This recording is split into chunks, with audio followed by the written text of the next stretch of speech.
Bueno, buenas tardes, bienvenidos. Por favor, les ruego a todos tomar asiento y apagar sus celulares para que podamos comenzar el acto. El Inter-American Institute for Democracy agradece muy especialmente las comunicaciones y expresiones de apoyo de las diferentes organizaciones políticas de Venezuela en este homenaje a uno de los grandes arquitectos de la democracia venezolana, don Aristides Calvani. Muy buenas tardes. Vamos a comenzar con la mecánica del programa. Este programa va a tener una presentación a cargo de don Luis Bertrán Guerra, quien nos introducirá en la obra de Eduardo Martínez. La idea es que Luis Bertrán nos diga hasta dónde llega la obra de Aristides Calvani y dónde empieza el récord que hace Eduardo Martínez de esa obra. Después tenemos las palabras del autor Eduardo Martínez y vamos a tener comentarios sobre el libro de Paciano Padrón y de Naudi Suárez. Paciano Padrón y Naudi Suárez, ambos conocieron al doctor Calvani y ambos de alguna manera se desempeñaron junto a él en las labores, ya fueran parlamentarias o de servicio público. Tenemos como cierre a Carlos Sánchez Berzaín, que es el director ejecutivo del Inter-American Institute for Democracy, que dará las palabras de cierre. Finalmente también vamos a el representante del Partido Social Cristiano COPEI le dará un agradecimiento tanto al instituto como al doctor Sánchez Berzaín por este homenaje a Aristides Calvani. Bueno, quisiéramos, el Inter-American Institute for Democracy, como todos sabemos, es la casa de la democracia y de la libertad aquí en Miami, y su misión es fortalecer y apoyar todos los movimientos libertarios en el continente. Además de esa misión, también tenemos la divulgación del pensamiento de todas esas personalidades que de una manera u otra contribuyeron a la formación de la democracia en América Latina. Una de ellas es la persona que hoy homenajeamos a través de un libro que escribió Eduardo Martínez, Aristides Calvani. Yo tuve el privilegio de conocer a Aristides Calvani cuando era muy joven, que fue mi primer trabajo. Yo era pasante en la Cancillería y me destacaron. Realmente yo estaba trabajando en política internacional, que era lo que me gustaba, pero entonces en protocolo necesitaron en un momento dado alguien que hablara varios idiomas, y el doctor Calvani pidió que en protocolo le enviaran un asistente de protocolo que hablara varios idiomas, y no lo consiguieron en el protocolo. Entonces llamaron a Marcial Pérez Chiriboga, que era el director de política internacional, y él dijo: si yo tengo una muchacha aquí que habla varios idiomas, me mandaron a mí. Y esa fue mi primera experiencia con Aristides Calvani. Yo fui a la Cancillería pensando que iba a ir al Departamento de Recursos Humanos y resulta que no, me enfrenté al canciller de la República, que me estaba examinando en inglés, en francés y en italiano, para cerciorarse que yo lo hablaba perfecto. Y él los hablaba divinamente bien. Y entonces me dijo: mire, es que yo necesito a alguien así, porque yo necesito que me tomen las notas y que me las tomen verbatim, porque después de una conversación con las notas verbatim es que uno sabe para dónde realmente van a ir las orientaciones estratégicas del país con que uno está negociando. Y esa fue mi primera experiencia, y la verdad es que yo creo que fue el mejor de los maestros que yo tuve a lo largo de toda mi vida. Una segunda experiencia con él fue un debate sobre el tema de la política del Caribe. Como todos sabemos, el doctor Calvani fue quien crea todo el sistema de atención al Caribe por parte de Venezuela. Él crea toda la fundamentación desde el punto de vista geopolítico para que Venezuela se ocupe del Caribe. Y recuerdo perfectamente él decir: el día que esas pequeñas naciones no nos sientan como el hermano mayor, se pueden voltear contra nosotros, y eso va a tener consecuencias para nuestra democracia. Y cuando hemos visto que esos países se alinearon con tendencias autoritarias en contra de la democracia venezolana, las palabras del doctor Calvani han retumbado en mi mente. Y la tercera experiencia con él que yo quisiera compartir con todos ustedes fue el día en que yo me estrené como asistente de protocolo de él. Era la visita del primer ministro de Siria, y estábamos preparando todos los papeles para la llegada de esta visita tan importante. Y él, cuando estábamos revisando los papeles y antes de que se fuera a Miraflores, hablar con el presidente Caldera y darle todo el debriefing de lo que iba a ser la visita del primer ministro de Siria, me dijo, este partido Ba'ath hay que cultivarlo. Y los partidos políticos venezolanos debían tener intercambios con ellos para que se profundicen las orientaciones democráticas de ese partido. Porque ese es el partido que es como la argamasa que une a los diferentes segmentos dentro del sunismo. El día que ese partido se estrelle en el Medio Oriente, eso va a tener consecuencias sangrientas para el Medio Oriente. Y yo pensé, cuando el Ba'ath se destruyó, ¿qué fue lo que hemos tenido? Una guerra en Siria. De manera que el doctor Galvani no solamente manejaba la geopolítica, no solamente era un gran maestro, sino también era un visionario que entendía divinamente bien cómo funcionaban las diferentes regiones del mundo.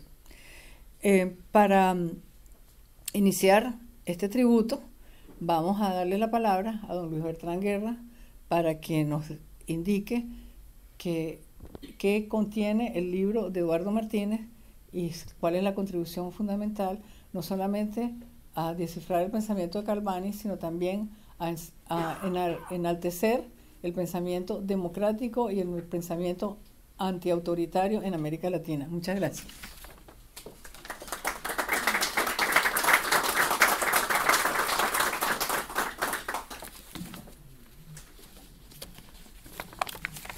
Buenas tardes y saludos a todos. Yo tal vez no puedo cumplir la importante misión que me asignó mi gran amiga Beatriz Rangel, pero he elaborado estas palabras, las cuales pues me propongo leer. Eduardo Martínez ha escrito un libro con respecto a una personalidad sobresaliente, el profesor, jurista y filósofo Arístides Galvani. Las páginas revelan que el autor ha dado preferencia a la escritura, dejando en reposo a la ingeniería, lo cual evidencia que la política es cosa seria. Ella ha encontrado en el autor un activo militante. En nuestros años ya bastante pretéritos en la Facultad de Derecho de la Universidad Central de Venezuela, la filosofía jurídica era enseñada por dos maestros, Galvani y Rafael Pisani. Escuchábamos imberbes aún que el primero se inclinaba por el humanismo y el segundo más bien por el positivismo, lo cual llevó a que los socialcristianos, calificados en los pasillos como de derecha, prosiguieran en el curso de Galvani, y los socialdemócratas y comunistas de izquierda en el de Pisani. La confusión se acentuó cuando Fidel Castro baja de la Sierra Maestra, un fenómeno que sacudió al mundo, posicionándose por 60 años en la Cuba casi inexistente de hoy. Acentuó más la división entre copellanos y adecos, pero también que las clases de uno y otro docente se incrementara o disminuyera en lo referido al número de alumnos. Una verdad incuestionable, sin embargo, es que tanto Galvani como Pisani fueron dos venezolanos de excepción, creyendo que coincidían en, primero, la justicia social internacional, 2, el desarrollo del hombre, 3, una determinada unidad para que los países latinoamericanos desempeñen un rol determinante en el concierto mundial, 4, el pluralismo ideológico y 5, el nacionalismo democrático.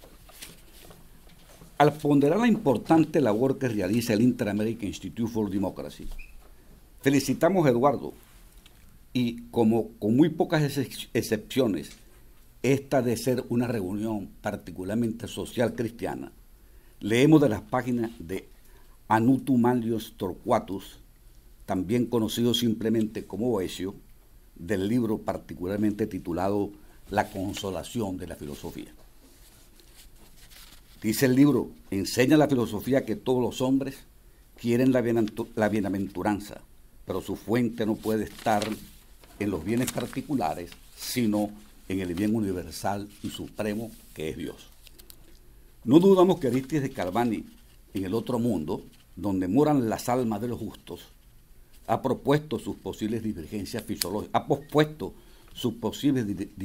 filosóficas con Rafael Pisani, dedicándose los dos a rogar a Dios por nuestra querida Venezuela.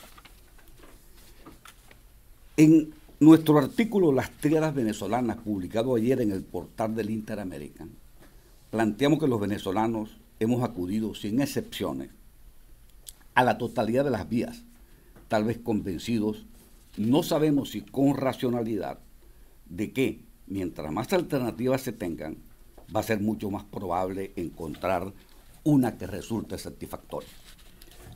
Paciano Padrón ya ha respondido anoche a Bailey, vamos bien. Humanista y social cristiano como Rafael Caldera y Arístides Galvani, pero también respetuoso del positivismo de Pisani, hemos de creerle. Carlos Blanco, socialdemócrata, compañero de Beatriz Rangel en el gabinete del presidente Carlos Andrés Pérez, ha titulado en el Nacional con respecto a la situación de Venezuela, íbamos bien, vamos lento.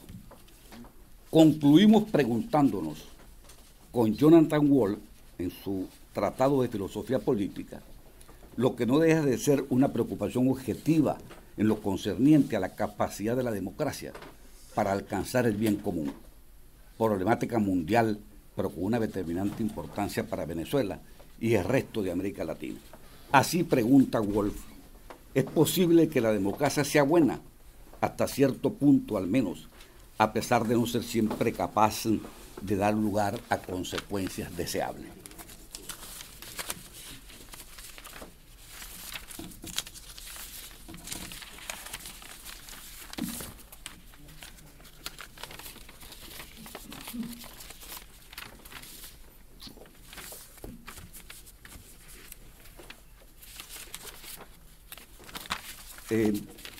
Es posible que la democracia sea buena, hasta cierto punto al menos, a pesar de no ser siempre capaz de dar lugar a consecuencias deseables.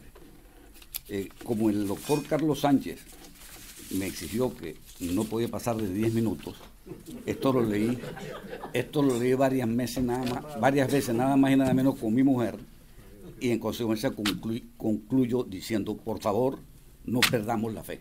Gracias, muchas gracias.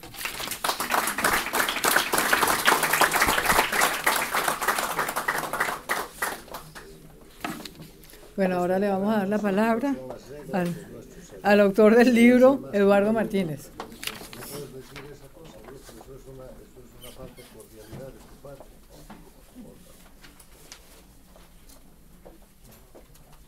Son las normas que tenemos para los eventos.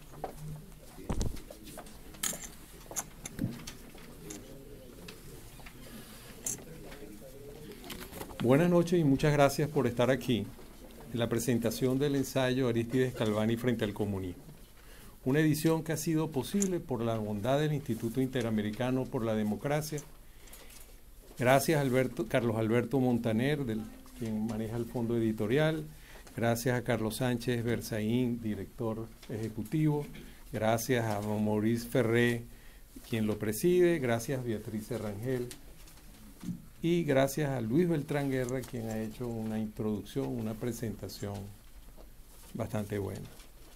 Mantener vivo el recuerdo de Arístides Galvani es lo menos que podemos hacer en estos tiempos en que en Venezuela se viven momentos difíciles. Galvani siempre visualizó desde principios de los años 60 a Venezuela como objetivo final de la estrategia comunista en el continente. En el año 2018 celebramos el primer centenario del nacimiento de Arístides Galvani. Quienes de una u otra forma fuimos sus discípulos, decidimos escribir ensayos sobre su vida y sus logros.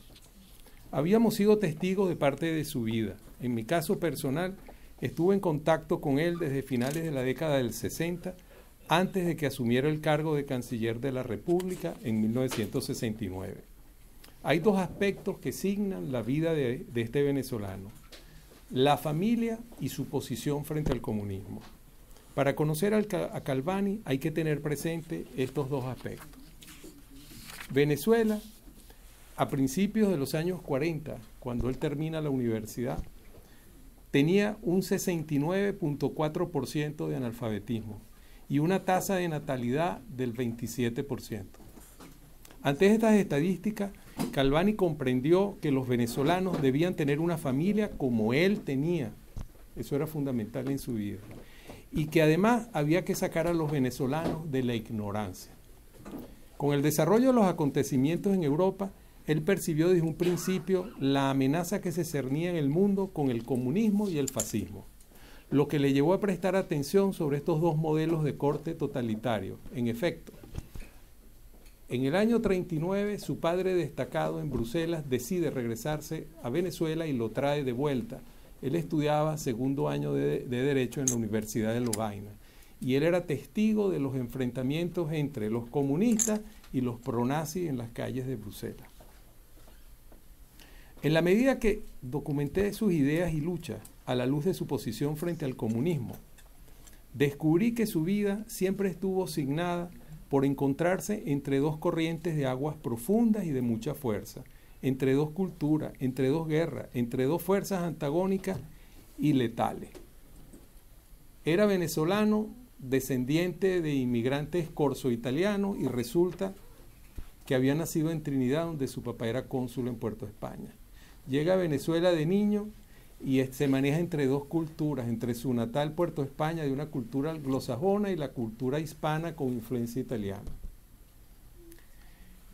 Regresa a Europa y presencia el choque entre el comunismo, el nazismo y o fascismo. Además, profundamente católico, de una fe católica, y es un representante, una persona que se cría en ese mundo entre las dos guerras, entre la Primera Guerra Mundial, que termina en el 18 cuando él nace, y la Segunda Guerra Mundial.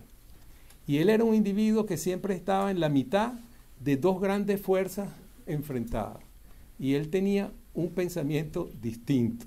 No era fácil para él moverse en ese mundo y en esa Venezuela. Nada de esos choques le hicieron cambiar aquello en lo que creía. Más bien, al examinar su vida, encontramos que estos choques fortalecieron sus convicciones e impulsaron sus luchas. Arístides Calvani, y es lo que hay que ver al final de su obra, de su vida, es el venezolano que logró detener y derrotar a la Unión Soviética en América Latina en su momento de mayor extensión en el mundo, el imperio más grande que ha conocido la humanidad.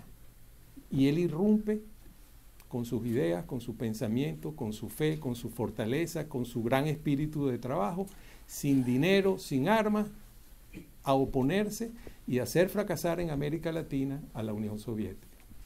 En efecto, él a principios de los 60, finales de los 50, él detecta la infiltración comunista de la Unión Soviética en América Latina y la denuncia, algo que ha quedado en el olvido, antes que triunfara Fidel Castro en la Revolución Cubana en 1959, que llegara a La Habana el 1 de enero.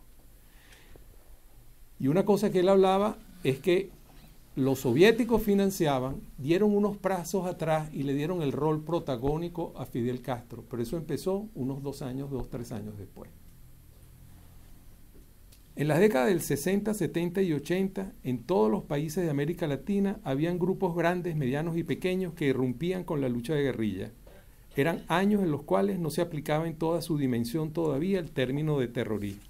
Eran simplemente revolucionarios. El factor común de todas estas irrupciones era el soporte ideológico del comunismo y el apoyo de la Unión Soviética en términos de estrategias, dinero y armamento. Desde Cuba, el gobierno de Fidel Castro aportaba la cercanía al convertirse en el instrumento, el canal para que la subversión obtuviera ese oxígeno made in the Soviet Union, en toda la región y luego en África. En esos primeros años de la década de los 60, Calvani era un diputado, no tenía dinero, no comandaba ejércitos, no tenía armas. Se apoyó en su profunda fe cristiana, tenía ideas democráticas, tenía un inquebrantable espíritu de lucha y contaba con una fuerza impresionante, su dedicación al trabajo. Calvani desarrolló a plenitud sus convicciones en cada etapa de su vida. En los 60 su vida fue de magisterio democrático. Enseñaba en la universidad a la par de ser diputado, daba cursos de formación política en el IFEDEC en Caracas, que atendía a muchachos de toda América Latina y de América Central.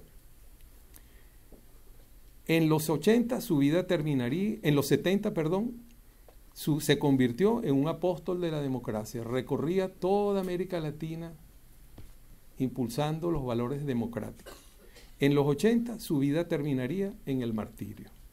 Cualquier cantidad de presidentes, jefes de gobierno y líderes políticos del continente fueron empoderados por la actividad desplegada por Calvani. Centroamérica y el Caribe sería la culminación de su obra. Cuando Calvani fallece en Guatemala en 1986, la suerte de la Unión Soviética en Centroamérica estaba sellada. Solo le quedaría retirarse, quedando Nicaragua como una especie de cabeza de playa sin más futuro que defenderse a sí misma.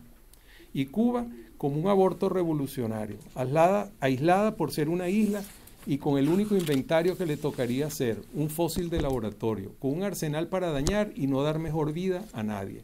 Algo que hoy en día, lamentablemente, vemos en Venezuela. Así, Calvani cabalgó en el siglo XX por los caminos de América Latina. No insultó, confrontó a sus oponentes, ganó sus batallas sin disparar un tiro, las ganó con votos, impulsó gobiernos que mejoraron la vida de los ciudadanos sin quitarle nada a otros ciudadanos. Se estableció orden, sin paredones de fusilamiento ni gulags tropicales. Y todo esto ocurrió en medio de la Guerra Fría, que fue otro de los grandes enfrentamientos de Calvani. Podemos decir que rompió el status quo de la política mundial determinada por dos grandes potencias, sin representar a otra potencia o país.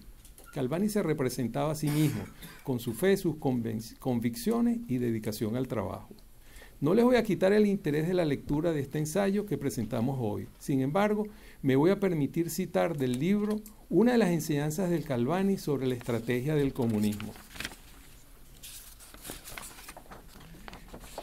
Arístides Calvani daba inicio a su enseñanza de la filosofía marxista, advirtiendo en primer lugar que había que comprender que el marxismo es una táctica militar, un principio castrense, y que para combatirlo había que reconocer quién es, cómo piensa y cómo actúa el adversario. En segundo lugar, analizaba los principios fundamentales del marxismo-leninismo, en función del tema de la guerra irregular, que no es la guerra total en el sentido de que no es toda militar, sino que es política. En tercer lugar, mostrando cómo el pensamiento comunista ha utilizado cosas viejas como la humanidad, pero que las ha utilizado en forma sistemática, y al sistematizarla se ha formado un hecho armado con un instrumento extraordinario, interesante y eficaz, no lo podemos negar. Y por último, Calvani llamaba la atención al iniciar sus cursos en que el éxito marxista-leninista va hacia su propio centro intrínseco, que no se debía a la ineficacia de quien está al frente, lo que constituye un desafío en nuestro esfuerzo, en nuestra organización y en nuestra manera de actuar. Razón por la cual recomendaba que para poder conocer la doctrina hay que leer todos los libros que traten sobre esta doctrina para conocerla. Era una cuestión curiosa. La tradición de los políticos contrarios al comunismo en América Latina en los años 40 y en los años 50 fue de fábula. Decían que los comunistas se comían a los niños en salsa de coco, que perseguían a las monjas y las violaban, que eran gente que actuaba del diablo y por el infierno. Calvani no se refería a eso. Calvani aparecía con un libro soviético en la mano, entre ellos de un autor soviético muy utilizado en los años 50-60, Kuzinev, en donde él enseñaba comunismo con los libros de los comunistas. Y ustedes comprenderán que para nosotros a finales de los 60 y a mediados de los 60 llegar a nuestra casa con un libro de Kuzinev debajo del brazo era bien complicado, porque empezaban a ver sospechosos a los copellanos, que era el partido en el cual militábamos. En sus cursos y conferencias, Calvani resaltaba lo que él llamaba la metodología destructiva, algo que en este momento y con respecto a lo que ha sucedido en Venezuela debemos revisar. La metodología estaba basada en 4 puntos o etapas: la dislocación, la intimidación, la desmoralización y la eliminación. Hago esta cita porque es una metodología clásica, nada nueva, que ha sido aplicada a rajatabla en el caso de Venezuela en el siglo XXI. Y es lo que ha permitido que Venezuela esté en una profunda crisis. Galván insistía en que se conociera esta metodología. En 1981, y teniendo que ver con la eliminación que podía ser moral o física, Galvani dijo en un programa de televisión lo siguiente: el que no está con ellos peca, diríamos en un término religioso. Es un malvado, hay que acabar con él, tiene que ser liquidado. Ahora paro aquí y digo algo viendo el futuro. Arístides Galvani es un venezolano, latinoamericano, hombre del mundo del siglo XX. Un imprescindible en la historia del siglo XX de Venezuela y de América toda. La hispana, la portuguesa, pero también la anglo y la francoparlante e inclusive la América de habla holandesa. Cuando nosotros estudiábamos en los años 60 primaria, se nos enseñó que Venezuela limitaba con el Mar Caribe al norte, con Brasil por el sur, por Colombia por el oeste y con Colombia por el oeste y por el este con Trinidad y la Guayana Británica, etc. Pero después que Galvani pasa por la Cancillería, se enseña a los muchachos venezolanos que Venezuela limita al sur, no solo con Brasil, sino por todos los países de Sudamérica. Por el oeste, hasta México, Centroamérica, Colombia, no se para en Colombia. Y ya no limita con el Mar Caribe, sino con las islas francesas, inglesas y holandesas. Esas fueron las enseñanzas de Galvani que impactaron los factores geopolíticos, no solo en la política internacional de la Cancillería, sino en las escuelas de todo el país. Ahora, por lo que fue su vida, con su visión y sus logros, Galvani es único, pero no es único. No es el único de los grandes en la América Latina del siglo XX. Decir que es único, pero no es el único, puede parecer una paradoja de palabras. Nosotros, que avanzamos en el siglo XXI, estamos en deuda con otros latinoamericanos, la mayor parte de ellos olvidados, que hicieron posible que el nuevo mundo en el siglo XX respirara libertad y democracia, moral y decencia, fe y esperanza, educación y progreso. Hermanos de la América Latina, los invito a destacar a estos héroes visionarios que no conocemos todavía.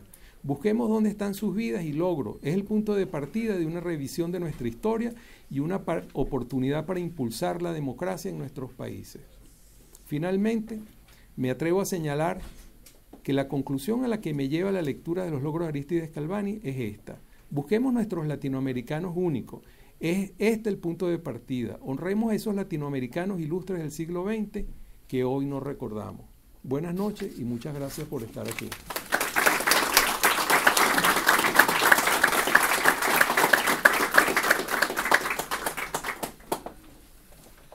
Bueno, y ahora, para conocer la faceta demócrata cristiana del doctor Galvani, tenemos a un compañero de partido, compañero de luchas ideológicas en América Latina y también en el Parlamento venezolano, a don Paciano Padrón, por favor.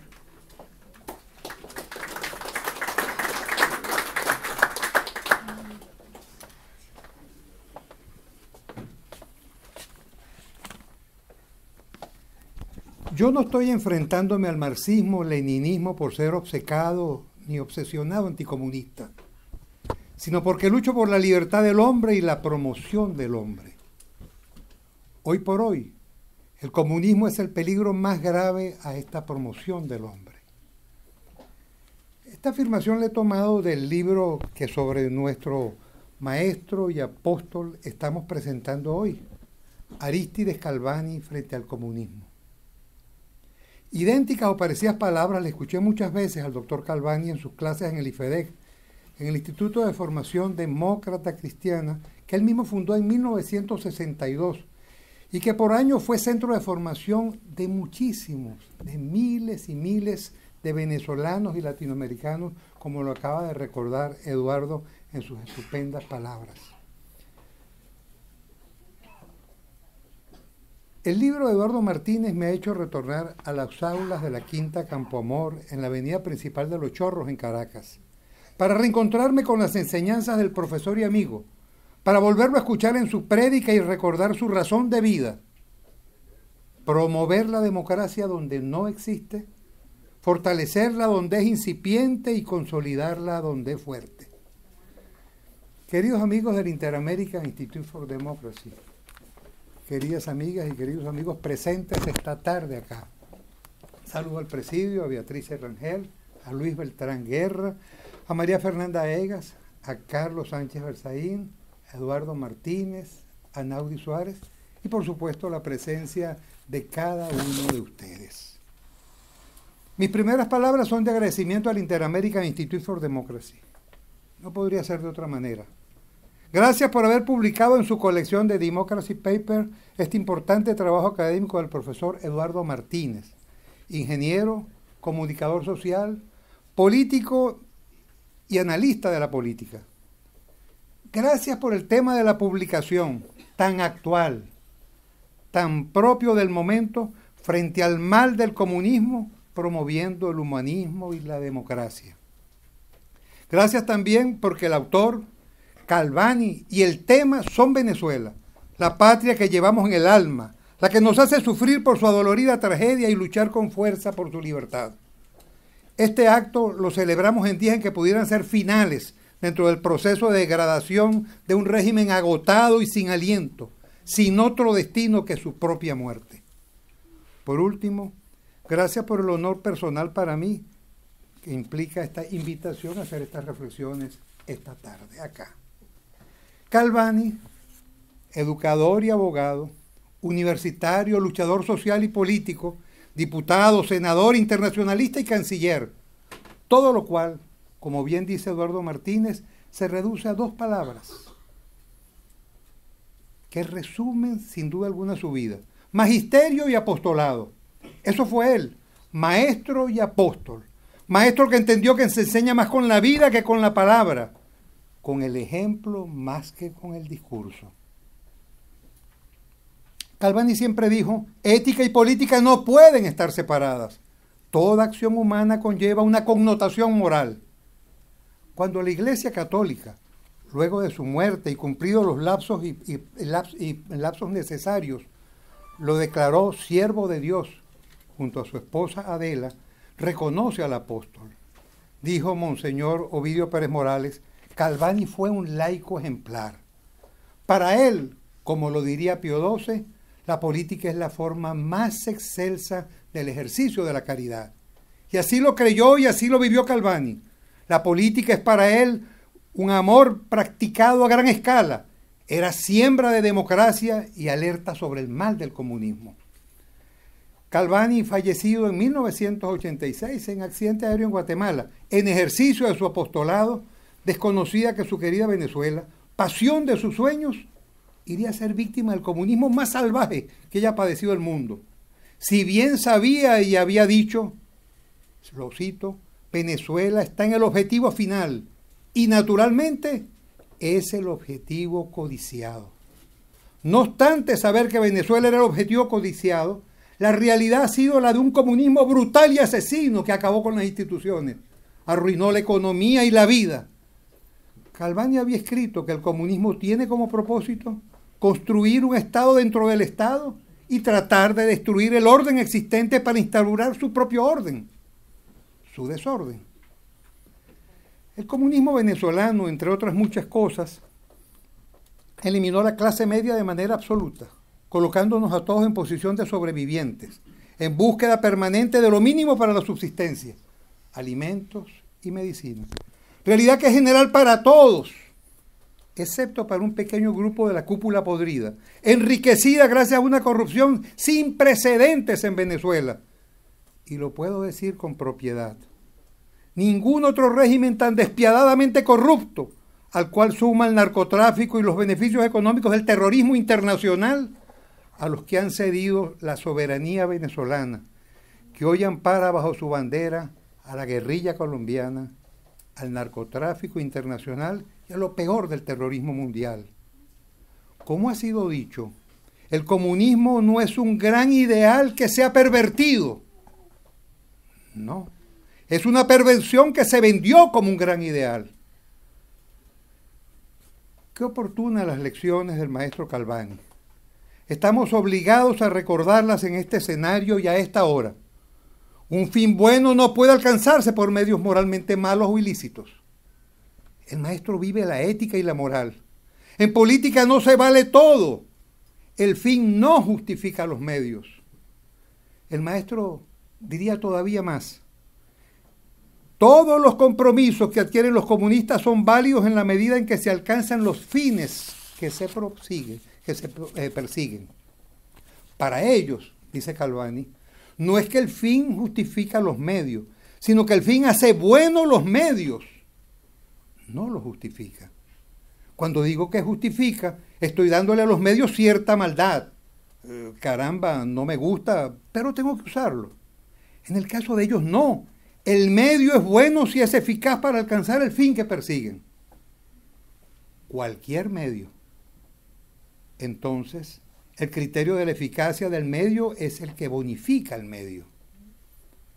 Cuando hoy en Venezuela, al igual que en Cuba, Nicaragua, Bolivia, los regímenes actúan por intereses del comunismo internacional, sin importarles el destino de su pueblo ni la felicidad de su gente, cuando sus banderas rojas valen más que las banderas de la patria y el alma del pueblo, nos percatamos que a esta hora hacen falta más Calvanis en América, más maestros que nos enseñen que a la política se viene a servir. La política es servicio. Bien sabemos que para el cristiano amor es servir. Y si se trata del amor a Dios, este solo se manifiesta de manera eficiente cuando se traduce en servicio a la gente, al pueblo, diríamos al prójimo. El maestro Calvani, que fue diputado y senador, que por 5 años completos y consecutivos fue el canciller de la República de Venezuela, fue tenido como un hombre sencillo y humilde que entendía que estaba allí para servir. Él decía, ténganle miedo al poder que envilece y degrada el espíritu. Si no vamos preparados para resistirle sus tentaciones de engrandecimiento, creeremos que somos dioses. ¿Cuántos con mucho menos poder y autoridad que Calvani, en funciones de menor trascendencia, creen tener a Dios agarrado por la barba? Se sienten omnipotentes y dignos de honores, en espera permanente de ser servidos, olvidando la misión principal. La función pública es para servir y no para servirse. ¿Cuántas cosas quisiera decir ahora del maestro Calvani, pero no me está dado hacerlo, el tiempo no me lo permite?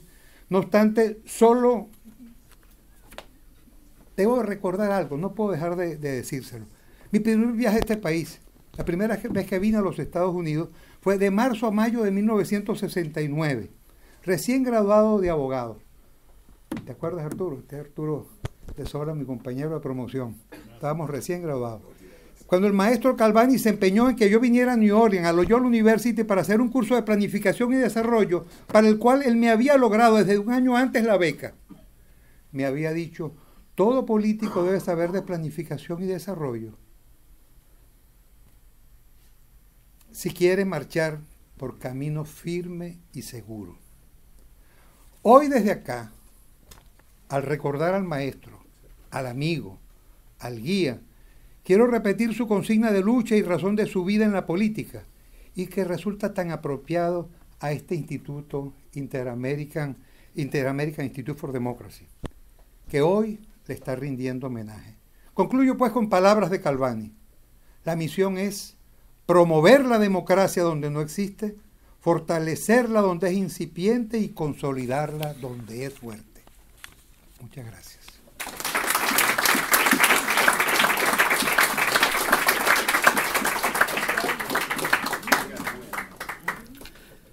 Bueno, y ahora para analizar el aspecto del servidor público, el pensador geopolítico y su importancia dentro de la formación de la democracia de Venezuela, vamos a tener a don Naudi Saris, académico venezolano, muy distinguido y además presidente de la Fundación Rómulo Betancourt.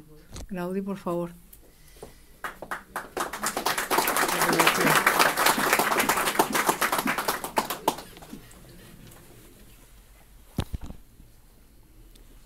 Muchas gracias, Beatrice, la del nombre que siempre hace recordar al Dante. Gracias al Inter-American Institute for Democracy por esta invitación a hablar sobre Calvani. Gracias a quienes han atendido a esa misma invitación. En algún lugar de nuestro por ahora cerrado apartamento de Caracas, quiero decir el apartamento de Silvia, mi mujer, y mío, permanece por ahora inerte una caja de libros y documentos. El caso es que, interesado sobre el tema de las relaciones entre la política y el espíritu cristiano en la Venezuela de los siglos XIX y XX, he abrigado desde hace años la esperanza de darle forma a una antología de textos que recoja el pensamiento de quien fuera un político cristiano por más de una razón excepcional, Arístides Calvani. Sucedió también que, como estoy fuera de Venezuela desde hace ya 3 años, no me fue posible, como hubiera querido, intervenir de alguna manera el año pasado de 2018 en la conmemoración del centenario del nacimiento de Arístides Calvani. Pero los senderos se bifurcan, como lo puso de manifiesto Jorge Luis Borges en una de sus fascinadoras ficciones. Y en el momento menos pensado, intermedió una llamada telefónica de Paciano Padrón, quien a nombre del equipo directivo del Inter-American Institute for Democracy me proponía compartir con él una de 2 breves intervenciones dedicadas a comentar el libro de Eduardo Martínez, Arístides Calvani frente al comunismo. Le arranqué de la mano la solicitud, así fuera para hablar breves minutos. Saber a través de Paciano del trabajo animosamente acometido por Eduardo me llenó a la vez de sorpresa y alegría, porque al interés ya de años atrás sentido por Calvani y su pensamiento, comprendida su visión del comunismo, en algún momento se había unido el del estudio de la manera cómo se han desenvuelto intelectualmente frente al tema específico del marxismo-leninismo algunas figuras políticas venezolanas a la manera de Rómulo Betancourt o Rafael Caldera. Como prueba al canto, tengo en mi haber una conferencia dictada en la Universidad Metropolitana de Caracas titulada Comunismo y Anticomunismo en Rómulo Betancourt, destinada a explorar dicho asunto en el caso del más inteligente y eficaz de los anticomunistas de nuestro país, Rómulo Betancourt.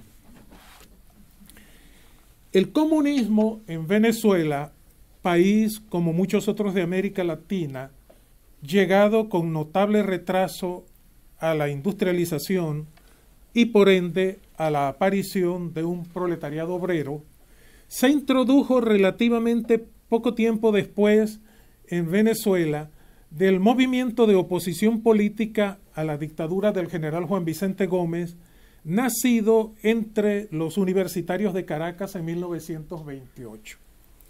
Proceso que condujo en 1931 a la conformación en la propia Caracas de las primeras células de un clandestino Partido Comunista de Venezuela, rápidamente desbaratadas por la policía gomecista, y en sorprendente paralelismo temporal, en el exilio político colombiano, a la constitución, con Rómulo Betancourt a la cabeza, de una agrupación revolucionaria de izquierda a la que se debe un famoso documento político de carácter programático, el primero escrito por venezolano alguno, inspirado en la doctrina marxista.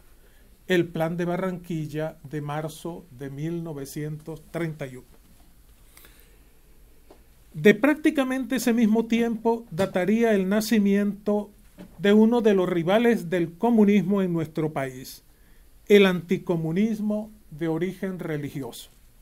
Ese propio año de 1931, un obispo de la ciudad oriental de Cumaná, de nombre Sixto Sosa, lanzaba a sus feligreses diocesanos una carta pastoral que vendría a constituir lo que, con lenguaje muy de hoy, se pudiera llamar una alerta temprana contra la amenaza comunista en Venezuela.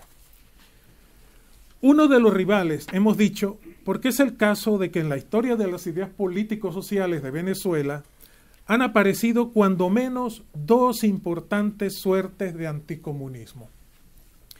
El primero se derivará de la importación del pensamiento religioso católico en materia social. Aguas arriba de este estará el Papa León XIII y su encíclica o Carta Universal denominada Rerum Novarum, publicada en 1891.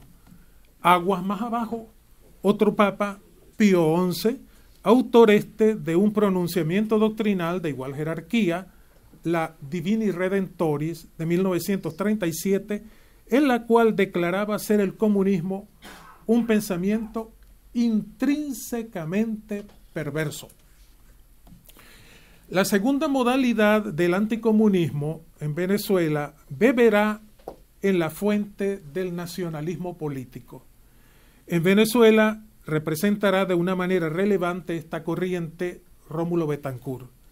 En 1944 explicará en tono polémico al entonces comunista Miguel Otero Silva que de dos razones fundamentales que le habían impulsado a dejar de creer en la fórmula comunista, era la segunda, y cito, los vaivenes de los partidos comunistas que más de una vez los han llevado a una posición de franco antipatriotismo en los países donde actúan, derivada de esa fidelidad suya para reflejar los cambios operados en la veleidosa política exterior soviética.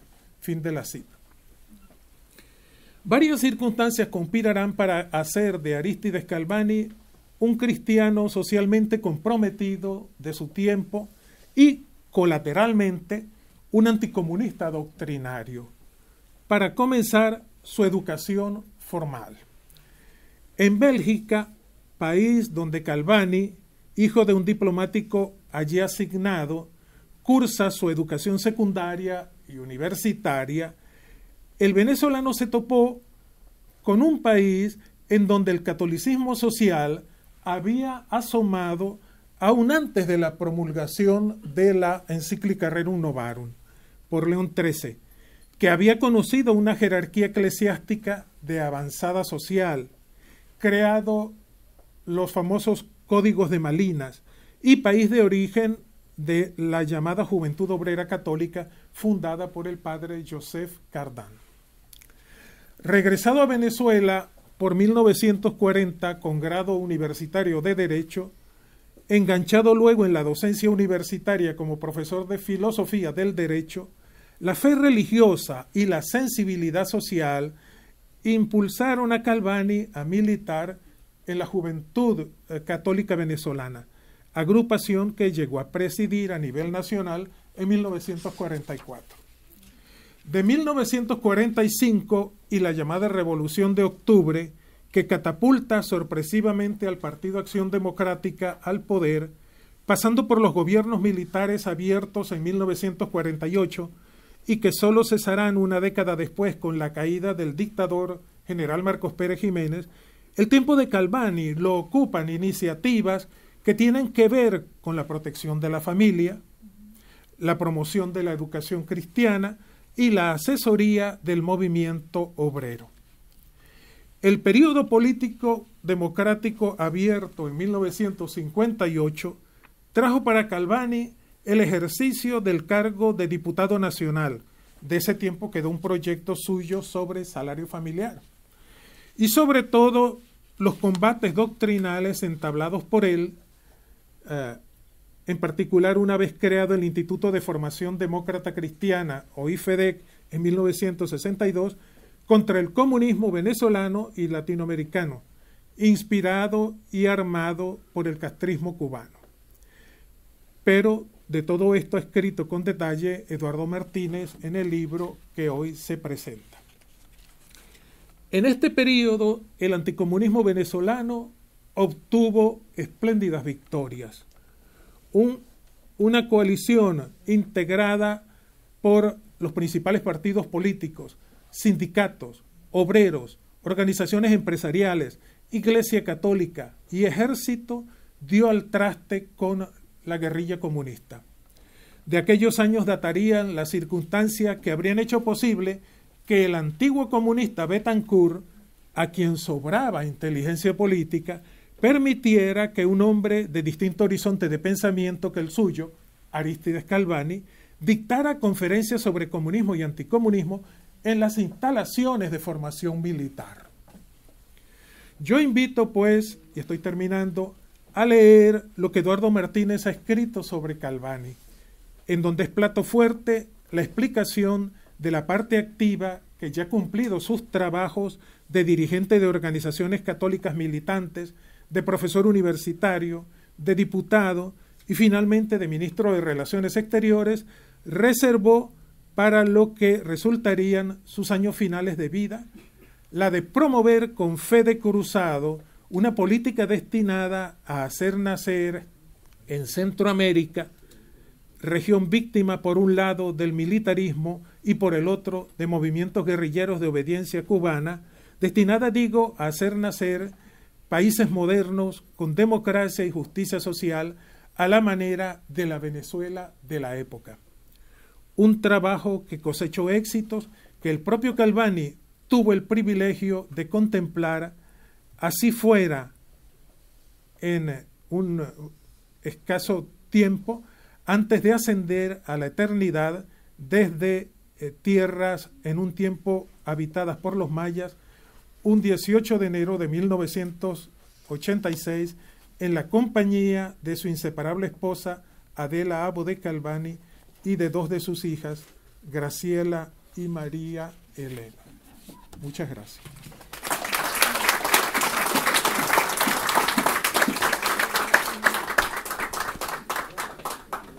Bueno, antes de dar la palabra a don Carlos Sánchez Berzaín, el Inter-American Institute for Democracy quiere agradecer de manera muy especial los mensajes recibidos de la Asamblea Nacional de Venezuela, así como de los partidos políticos que la integran, Alianza Bravo Pueblo, Voluntad Popular, Primero Justicia, Acción Democrática y COPEI, y muy especialmente también la presencia del representante de Acción Democrática, el don Edgar Sanabria, y también queremos agradecer la presencia de don Arturo de Sola, miembro de una casta de magistrados venezolanos que le dieron brillo a la justicia y al Estado de Derecho. Muchas gracias por estar con nosotros y ahora le damos la palabra a don Carlos Sánchez Berzaín.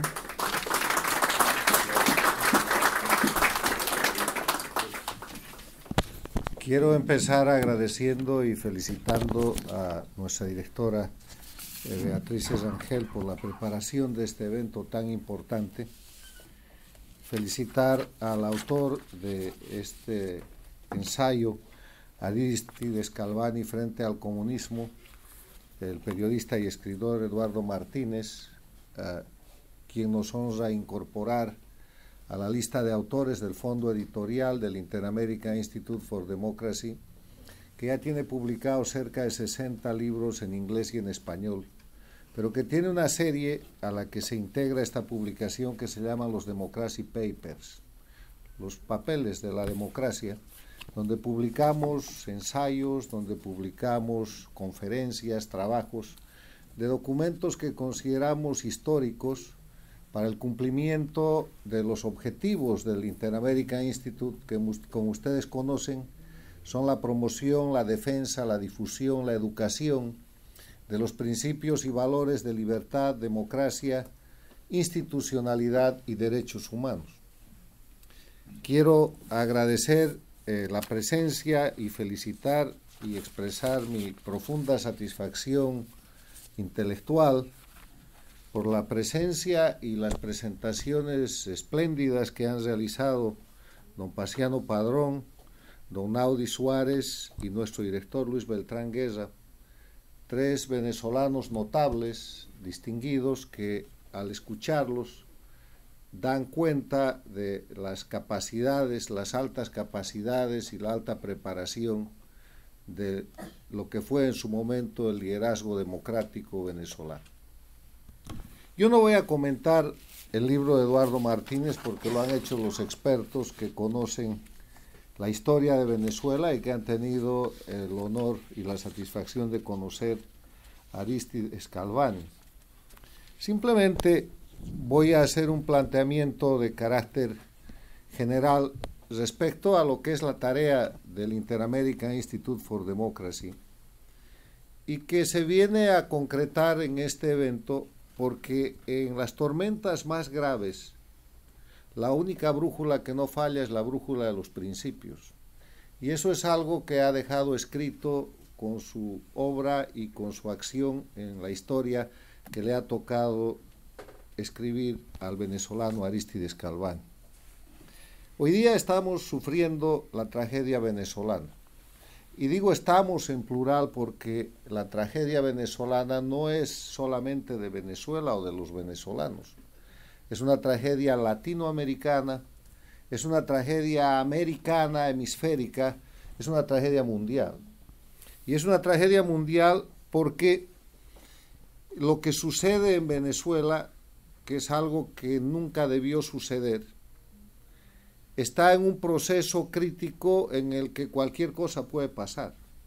Nosotros, como defensores de la libertad y la democracia, estamos trabajando, estamos apoyando y estamos ayudando para que la usurpación, la dictadura y el crimen organizado cesen de una vez por todas en Venezuela, y de esa manera se rompa uno de los principales eslabones que atrapa y mantiene en cautiverio a un conjunto de países de las Américas que en su momento formaron parte de la expansión castrista cubana, que no hubiera sido posible sin la alta traición a la patria de Hugo Chávez, que entregó el patrimonio y la riqueza venezolana para que el crimen organizado desde La Habana, que el año 99 vivía lo peor de su periodo especial y agonizaba técnicamente, se recree y se reexpanda por las Américas y sorprenda al siglo XXI con esta situación que ha marcado lo que llevamos de este siglo,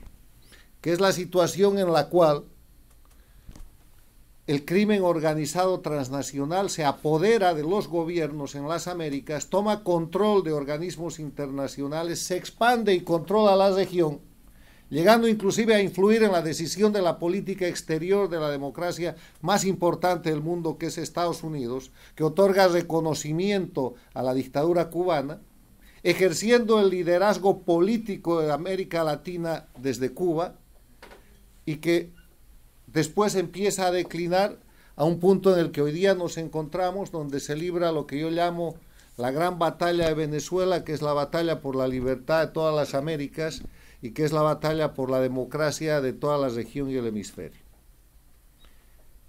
Lo que tenemos que preguntarnos frente a esta obra, que refleja los incidentes de la Guerra Fría en las Américas, es por qué, acabada la Guerra Fría, con la caída del muro de Berlín y la desaparición de la Unión Soviética, 8 o 9 años después, la única dictadura que quedaba en las Américas tiene la capacidad de sobrevivir, de recrearse y de influir en todo lo que va de la historia del siglo XXI.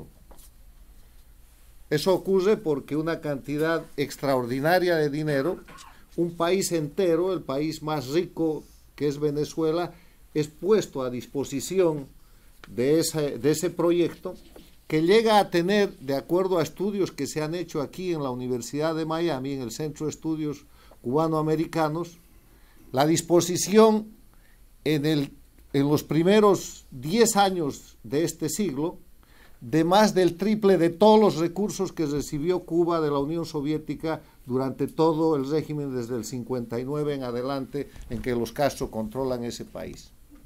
Esa es la importancia del impacto. Además de eso, suceden cosas extraordinarias como el atentado del 11 de septiembre de 2001, que hace que la política exterior de los Estados Unidos cambie y se forma una tormenta perfecta que nos ha llevado a la situación actual.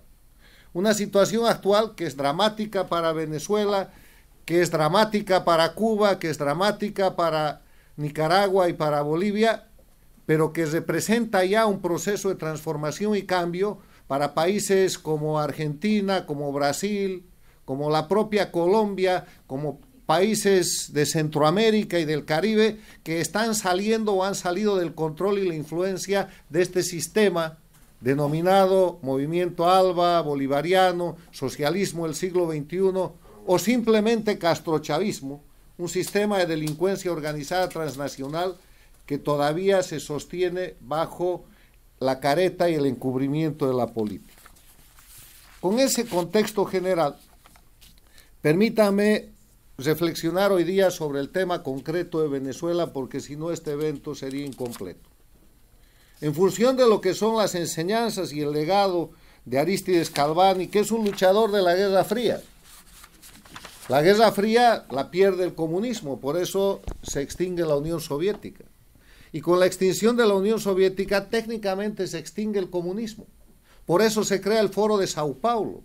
Y en el Foro de Sao Paulo, los excomunistas o los comunistas de la región, liderados por el castrismo, establecen que había que multiplicar los ejes de confrontación para volver a tener presencia política en la región, y que tenían que pasar del eje de confrontación entre el capitalismo y el proletariado, entre el capital y los trabajadores, a ejes de confrontación de carácter regional, de carácter sectorial, de carácter personal, que son los que vemos que han ido implementando con el tiempo, pero establecen una cuestión más que tal vez es la más importante. Establecen el concepto de que nunca más les debería faltar dinero para sostener sus proyectos revolucionarios. Y por eso montan un sistema de delincuencia organizada transnacional que va desde el valijamiento completo de Venezuela, de Nicaragua, de Bolivia, de los países que han controlado, de la Argentina, del Brasil, al tema del lavallato y al sostenimiento y práctica y ejecución de los crímenes más aviesos, como el narcotráfico, el terrorismo y los crímenes que aquí se han mencionado. Por eso, en este momento, en el año 2019, yo rehúso darle calidad política a la gente que detenta el poder en Cuba, Venezuela, Bolivia y Nicaragua. Yo rehúso a considerarlos comunistas. El comunismo murió porque fue derrotado con la desaparición de la Unión Soviética. Eso es crimen organizado transnacional. Son delincuentes. Y como delincuentes no les podemos otorgar categoría política. Porque si les otorgamos categoría política, les estamos reconociendo condición de negociación, condición de inmunidad, condición de soberanía, condición de alegar muy superadas concepciones o teorías de política o de derecho internacional, como la autodeterminación de los pueblos, para seguir violando los derechos humanos y para seguir cometiendo delitos de crimen organizado transnacional. Termino diciendo que en la realidad venezolana, en la realidad cubana, en la realidad boliviana y en la realidad de Nicaragua, de los países que están oprimidos por estas dictaduras de delincuencia organizada transnacional, hay dos etapas para liberarse, en mi concepto, que están escritas en mis libros desde hace 4 o 5 años. La primera etapa es una etapa de unidad contra el usurpador, una etapa de unidad social, de unidad política contra el detentador ilegal del poder, contra la dictadura de delincuencia organizada. Ese es un concepto de misión nacional, porque en eso se va la sobrevivencia de Venezuela y los venezolanos, en el caso de Venezuela, de Bolivia y los bolivianos, en el caso de Bolivia, de Cuba y los cubanos, en el caso de Cuba, y lo mismo en Nicaragua. Esa unidad no es una unidad ideológica, no es una unidad partidista, no es una cuestión que tenga que ver con las concepciones que tiene la gente o que tienen los muy respetables partidos políticos que resisten a la dictadura. Es nada más el objetivo de terminar con la usurpación para dar lugar a una segunda etapa, que es la restauración de la democracia, en la que sí podrán volver a tener vigencia ideologías, posiciones políticas, reponiendo los elementos esenciales de la democracia. Y quiero volver sobre esa primera etapa, porque estamos en esa primera etapa en Venezuela, en Bolivia, en Nicaragua, y estamos fallando. Estamos fallando por sectarismo. Estamos fallando porque no hay posibilidad de que exista unidad en contra del usurpador. Porque hay quintacolumnistas, porque hay división, porque hay aspiraciones a un poder que no se tiene, que lo detente el usurpador, pero que no se lo quiere lograr porque simplemente rige y está vigente el sectarismo. Y al que le caiga el guante, que lo asuma y que se avergüence para tratar de hacer un proyecto de unidad que termine prontamente con la usurpación en Venezuela, en Bolivia, en Nicaragua y en Cuba. Muchas gracias.